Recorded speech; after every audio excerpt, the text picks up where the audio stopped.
Hi everybody, thank you for clicking on my video. Today I'm going to be giving you my top 5 recommendations for the holidays for fragrances in the niche world. And this is from my own personal collection. My collection is not very big right now, but it is growing. I am slowly getting more into niche fragrances, but I do have a soft spot for designer because there's a lot of designer fragrances that tend to be very sweet, and I am a gourmand lover. So if these fragrances that I will be talking about, I would consider more or less gourmand, maybe the exception of maybe one not being so much. But I would say that if you want to watch videos that are not gourmand, then maybe this video is not for you. But anyway, let's get into it. Now, these fragrances, I'm not going to differentiate between male and female because unisex fragrances tend to be a big thing when it comes to gourmand fragrances in the niche world.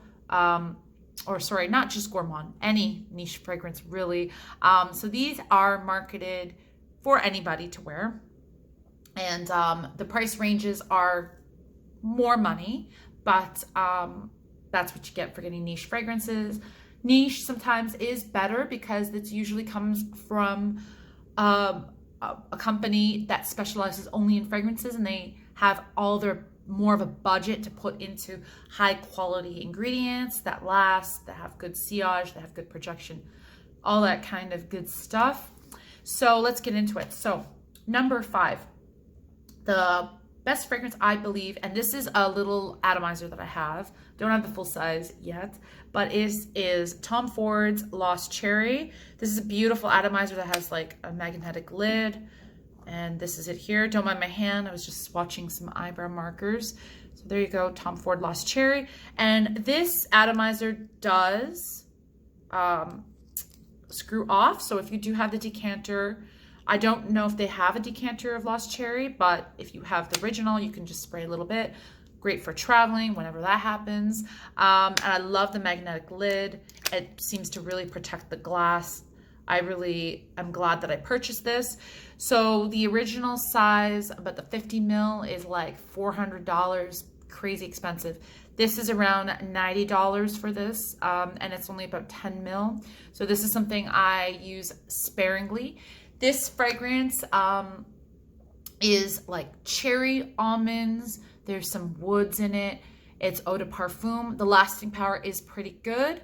However, the first hour or two, the cherry seems to dissipate a little bit and more of the woodsy kind of notes come out. So that's something that if you are really into cherries and you want it to stay as cherries the entire time, it's not going to happen. So somebody who, you know, likes cherries and sweet gourmands but doesn't like woodsy kind of stuff, and because at the beginning, to me, this smells a little more on the slight feminine side. So if the spectrum of male and female fragrances, it's about here at the beginning.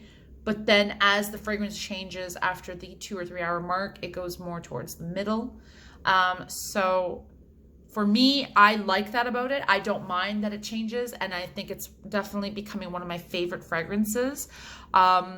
With this fragrance, I would say that I would do about 6 sprays of this, and I do get lasting power.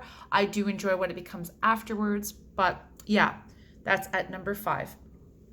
And cherries and all that kind of stuff reminds me of the holidays, like a cherry almond cake. So number 4 I'm going to talk about is Maison Francis Cœur de Jean Oud Satin Moon. This is the Extrait Parfum. Okay, so this fragrance is beast mode. It lasts so long. For me, this fragrance, I put about 2 sprays and that's about it. I'll put like one like on my shirt if I'm wearing black, and then I'll put it on my back as well. This fragrance has a high concentration of perfume oil. For me, I have found that it's actually started to irritate my skin, so I don't put it directly on my skin. I do put it on my clothing if I'm only wearing black, so to make sure that I don't stain my clothing. So this fragrance is pretty hefty price tag. It's around $400+. This is a 70 ml bottle. It also comes in little tiny atomizers, I think off the MFK website. This fragrance has like rose and vanilla, tons of oud, and it's just like a really nice, smooth oud. It definitely smells woody. It does not smell like rancid. Ouds are something I'm very picky about. Like sometimes I just think it smells a little bit too fecal for me. So for me, I would say that this fragrance is a great one to wear. If you get the X straight, it's going to last you forever. I've had this for almost a year now, and that's how much I've used. I don't use this very often. I do own the body lotion as well, and the body lotion I tend to wear a lot more often, but I will complement it with this one, and this just projects, and the sillage is absolutely crazy with this. So this is not for the faint of heart, but it's for those people who want to make a statement. So that is number 4. And then number 3, I'm going to talk about Fève Délicieux by Christian Dior Privé. And this fragrance is about, like I would say, the price range is about $280. And this fragrance has great sillage. Projection is there. It lasts a really long time. I do about 5 to 6 sprays of this fragrance, and I really do enjoy it. It's got a great magnetic lid. The bottle feels really nice and heavy and good quality. And this fragrance is full of tonka beans. And tonka beans are like a vanilla, coffee, chocolate kind of smell. This smells really, really nice and warm. It's got some woody notes as well. I'm just going to give it a quick smell. It smells so good. And it also has praline as well. It smells like a sugared kind of praline in it. It's really, really nice fragrance. Much more gourmand, that's for sure. But this fragrance, I get a lot of compliments from this. Out of all the ones that I own from this video that I'm talking about, from these 5, I get this one the most compliments. And I haven't used too much of this. I really do enjoy this. I'm kind of going through this really slowly because there have been rumors that it has been discontinued. So anyway, and everything I've been talking about, I've already reviewed on my channel, so I will post the links down below. And then number 2 is Penhaligon's Lothar. And Lothar is a fragrance that is full of many notes. There are some green notes in this, and it has a lot of black tea and cardamom and cinnamon. Makes me think more of drinking black tea in the wintertime. This isn't necessarily a sweet fragrance. I would say out of all the fragrances that I've reviewed today, when it comes to the niche ones, I would say that this one is the most unisex. It's not too sweet, and it's not too like shaving cream barbershop smell. So for me, this one is a great fragrance. The price range on this is probably the cheapest out of this is probably just under $200.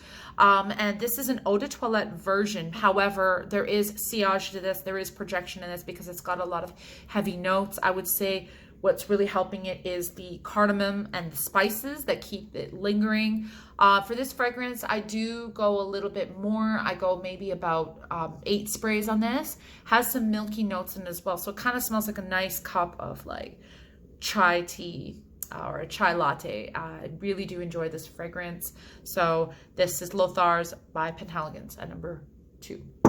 At number 1, I saved my personal favorite, the best for last. You might not agree, but this is by Tiziana Terenzi, and this is called Deluxe. And Deluxe is like rose and coffee, kind of chocolate kind of smell. It is absolutely luxurious. To me, it smells really, really well blended. It just makes me think of like sipping a nice cup of like coffee with some Baileys in it, something like that. It just smells like really, really delicious and mouth-watering to me. It just smells like a nice creamy cup of coffee. And the reason why I put this at number 1 is because I feel like this fragrance you can take in towards the winter months, the rest of winter, and still enjoy it. It's nice, cozy fragrance. The lasting power is really, really good. Sillage is great. It's not as strong as Maison Francis Kurkdjian Oud Satin Mood, but I actually find the Oud Satin Mood a little too strong for my taste. So, and I think some people do as well. But this fragrance is really, really good. And on top of that, the reason why I also put it number 1 is because the price range is not too bad. It's around the same price range as Penhaligon's Lothar. I've even seen it on like Fragrance Net for cheaper than that, like $150, and it comes in a gorgeous box. And yeah, that's all I have to say. So thank you for very much for watching my video. I hope this helps if you are giving some last minute gifts and whatnot. And do stay safe wherever you are. Bye-bye.